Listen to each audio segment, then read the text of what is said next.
Assalamualaikum warahmatullahi wabarakatuh. Perkenalkan, saya Eni Famidatul Masriha dan teman-teman saya yaitu Sandy Mandasari dan Silvi Rizka Febriani. Kami dari kelompok 3 ingin mempresentasikan mengenai sejarah perkembangan persagi, yaitu Persatuan Ahli Gambar Indonesia. Langsung saja kita ke sejarah dari persagi. Bagaimana sih awal mula terbentuknya persagi itu? Jadi zaman dulu seni menjadi alat ekspresi yang digunakan oleh para penggerak nasionalisme. Banyak seniman-seniman Belanda yang melancong ke Indonesia yang saat itu rata-rata merupakan warga kelas atas, banyak yang terpengaruh oleh selera estetika seniman Belanda.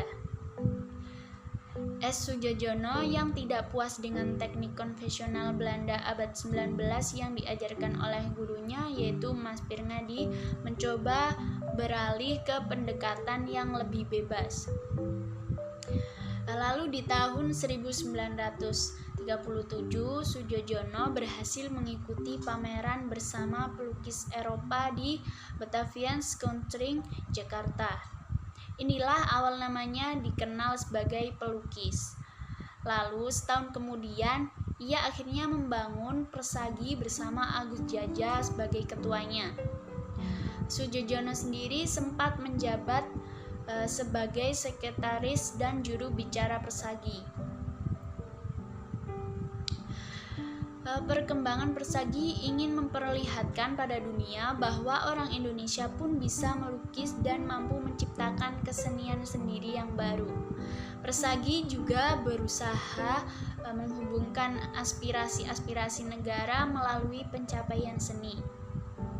Persagi menyelenggarakan pameran pertama kali sekitar tahun 1938 di Toko Buku Kolf, Jakarta setelah sebelumnya ditolak oleh pengurus yayasan saat mengajukan proposal ke Batavianskunstring. Baru kemudian pada pameran kedua, persagi dapat diselenggarakan di Kunstring pada akhir tahun 1938. Dengan masuknya Jepang pada bulan Maret 1942, semua organisasi perjuangan bangsa dibubarkan dan digabung dalam PUTRA atau Pusat Tenaga Rakyat dan mengakhiri sejarah dari persagi yang pendek itu. Lalu selanjutnya kita beralih ke anggota persagi. Yang pertama ada Sindu Darsono Soedjono.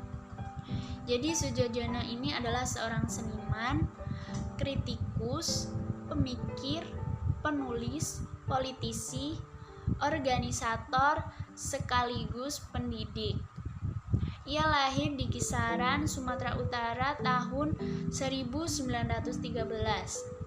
Pada tahun 1928, Soedjono menjadi murid Mas Pirngadi. Soedjono menentang teknik konvensional yang diajarkan oleh gurunya tersebut. Penentangan ini dan pendapatnya yang terkenal yaitu lukisan adalah jiwa nampak menginspirasi sejumlah pelukis lain. Dan di tahun 1937 ia berhasil mengikuti pameran bersama orang-orang Eropa. Dan akhirnya di tahun selanjutnya ia membentuk persagi. Lalu selanjutnya ada Agus Jajah Suminta. Ia lahir di Banten tahun 1913 dan meninggal di Jakarta pada tahun 1994. Ayah Jajah adalah seorang keturunan keluarga bangsawan. Beliau seorang pegawai pemerintah yang pernah menjadi kepala sebuah agen bank yang mampu menyediakan pendidikan yang baik bagi putranya. Setelah mengikuti pendidikan seni di Jakarta dan Amsterdam, Agus mulai mengajar menggambar serta mata pelajaran lain pada tahun 1934.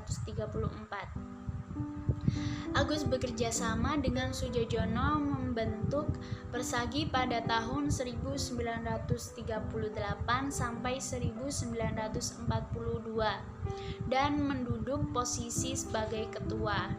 Hal tersebut membuatnya dianggap menjadi salah satu pencetus seni lukis Indonesia modern. Lalu selanjutnya ada Oto Djadja. Oto Djadja adalah adik dari Agus Djadja. Sejak masa Persagi, Oto Djadja kerap terlibat pameran bersama di dalam maupun di luar negeri dengan sejumlah rekan pelukis lainnya. Oto Djadja pernah mendapat pendidikan ketentaraan untuk perwira pembela tanah air di Bogor. Dengan pangkatnya Mayor TNI, ia ikut terlibat dalam perjuangan bersenjata di masa revolusi fisik menjelang kemerdekaan Republik Indonesia. Lalu ada Emilia Sunasa. Tidak banyak informasi yang diketahui dari Emilia Sunasa. Mengenai tempat dan tanggal lahir hanya tercatat ia lahir di Pulau Tidore, Maluku Utara pada tahun 1891. Hal ini pun diketahui karena Emilia merupakan anak dari Sultan Tidore. Di sini saya akan melanjutkan presentasi dari Emi yang membahas tentang anggota Persagi, yaitu Abdul Salam pada 1987. Abdul Salam adalah seorang priai sekaligus pionir ilustrasi seni grafis masa awal seni rupa Indonesia.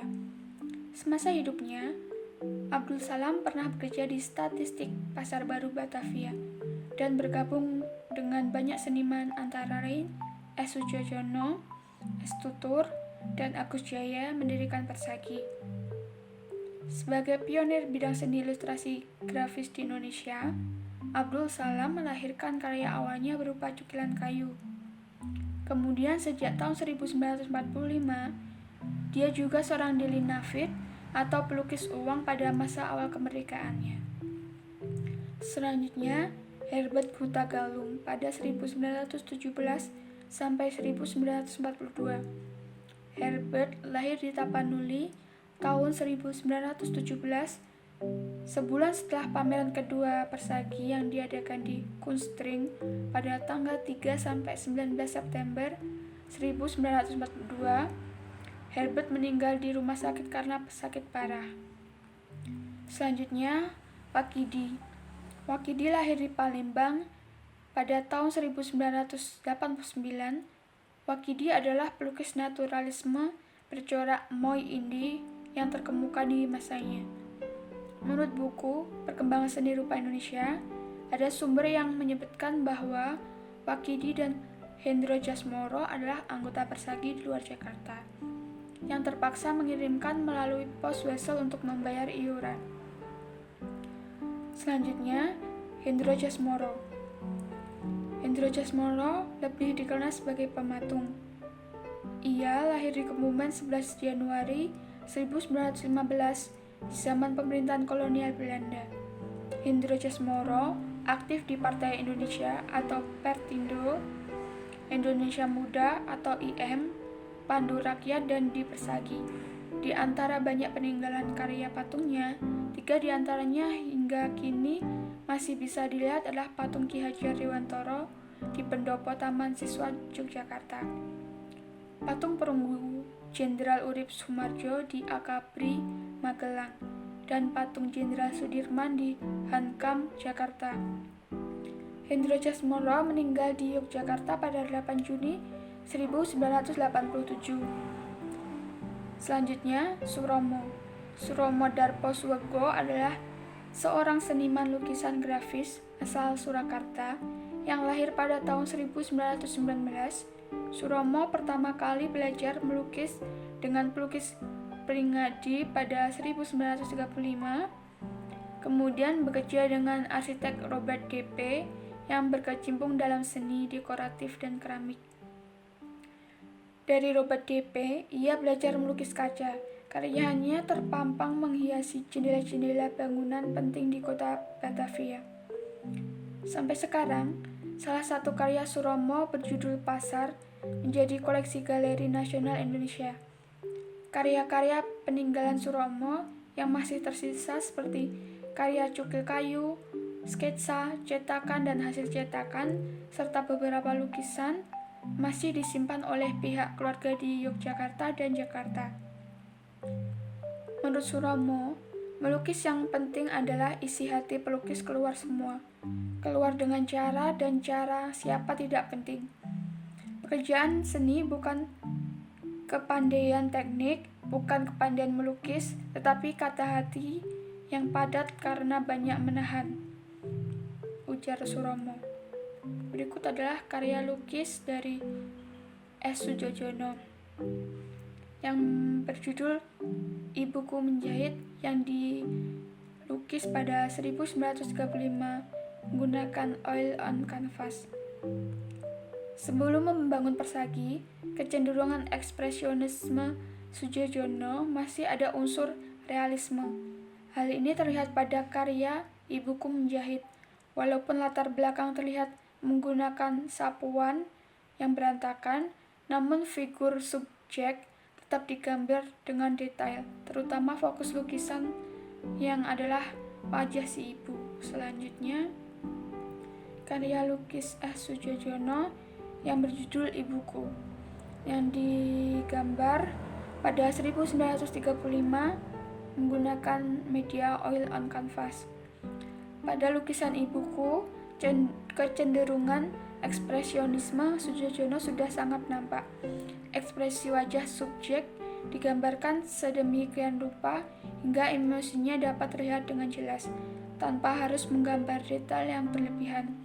Mata dan alisnya hanya dibentuk dari sedikit sapuan kuas, namun bentukan alis dan mata dalam lukisan tersebut sangat mencerminkan raut muka yang terlihat enggan, bahkan sedikit sedih. Secara gestural, subjek lukisan terlihat berusaha rileks, walaupun masih ada ketegangan yang terasa dari pundak yang tegak dan tidak sepenuhnya sandar pada kursi. Selanjutnya, masih karya S. Sudjojono yang berjudul Di Depan Kelambu Terbuka, dilukis pada tahun 1939 menggunakan media oil on canvas. Pada Di Depan Kelambu Terbuka, sapuan kuas Sudjojono nampak lebih kasar dan bebas. Figur subjek juga terlihat terdistorsi dan tidak lagi mengikuti prinsip perspektif yang benar. Bagian-bagian wajah dan tangan subjek juga tidak terlalu detail, namun subjek juga tidak ada unsur dekoratif yang kuat. Terlihat pada motif baju dan hiasan kelambu serta renda-renda di latar belakang. Selanjutnya ada karya yang dapat kita saksikan saat ini, merupakan karya dari Agus Jajah yang berjudul Laki-laki Bermain Seruling dengan media cat minyak di atas kanvas. Dalam lukisan laki-laki bermain seruling, unsur realisme sedikit lebih menonjol, menunjukkan subjek yang digambar secara detail, namun sapuan kuasnya terlihat kasar. Karya ini tidak memberikan banyak narasi yang kompleks, namun emosi subjek lukisan dapat tergambarkan secara baik. Kemudian dapat kita saksikan saat ini merupakan karya Emiria Soenasa yang berjudul Potret Wanita Tua.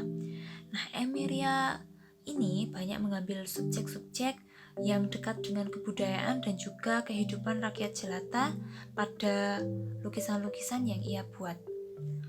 Selanjutnya, ini merupakan karya dari Emiria Soenasa yang berjudul Pengantin Dayak. Nah, dalam lukisan Emiria Soenasa kali ini ingin menunjukkan subjek berupa kebudayaan, yaitu kebudayaan suku Dayak.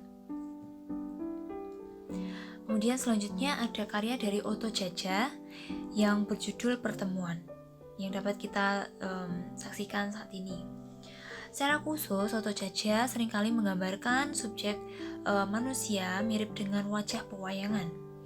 Dalam karya pertemuan ini, Oto Jajah menggambarkan adegan perempuan dan pria yang sedang duduk di ranjang sebuah kamar. Walau semestinya adegan digambarkan intim, tapi justru si perempuan terlihat ingin menjauh dari si laki-laki yang mencondongkan badannya agar lebih dekat.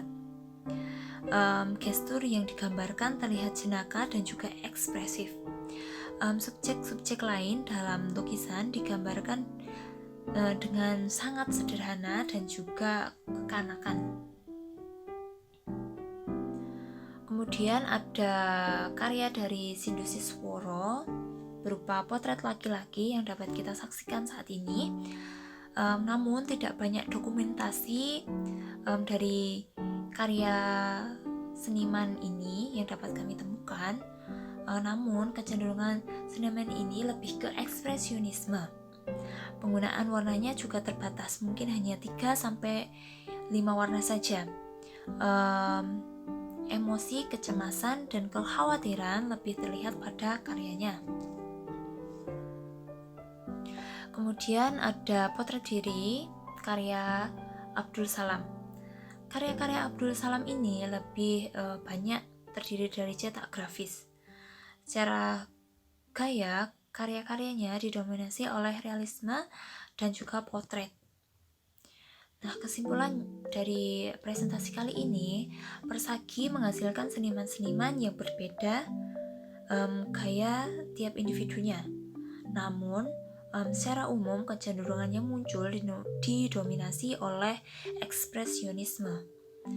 Hal ini dikarenakan pengaruh Sujojono dan juga Agus Jajah yang mendorong anggota-anggota Persagi untuk mengesampingkan teknik dalam melukis.